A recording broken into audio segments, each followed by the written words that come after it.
দিনের বেলাতেও সূর্য ঢুকতে ভয় পায় এই ঘন জঙ্গল। ভারতে কি সত্যিই এমন রহস্যময় পাহাড় আছে, নাকি এটা শুধু প্রকৃতির এক অদ্ভুত মায়াজাল? হ্যালো বন্ধুরা, আমাদের ট্রাভেল সিরিজের আজকের পর্বে আমরা এসে পৌঁছেছি দার্জিলিং জেলার কার্শিয়াংয়ে অবস্থিত এক বিখ্যাত রহস্যময় জায়গা, ডাউহিল। সমুদ্রপৃষ্ঠ থেকে প্রায় 4,500 ফুট উঁচুতে অবস্থিত এই ডাউহিল মূলত পরিচিত তার সুবিশাল পাইন অরণ্য বা ডাউহিল পাইন ফরেস্টের জন্য। উঁচু উঁচু পাইন গাছগুলোর কারণে এখানে দিনে দুপুরেই অন্ধকার নেমে আসে। শান্ত, নির্জন আর গা ছমছমে এক অদ্ভুত সুন্দর পরিবেশে আপনাকে মুহূর্তের মধ্যে অন্য এক জগতে নিয়ে যাবে।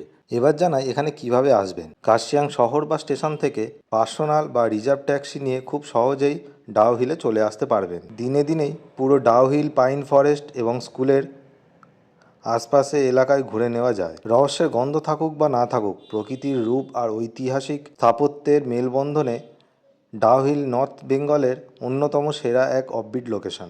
আমাদের এই মিনি সিরিজের আজকের পর্বটি আপনাদের কেমন লাগলো কমেন্ট করে অবশ্যই জানাবেন। আবার আমাদের এই পাহাড়ের ভ্রমণের ভিডিওগুলো দেখতে হলে চ্যানেলটাকে সাবস্ক্রাইব বা ফলো করে রাখবেন। Thank you.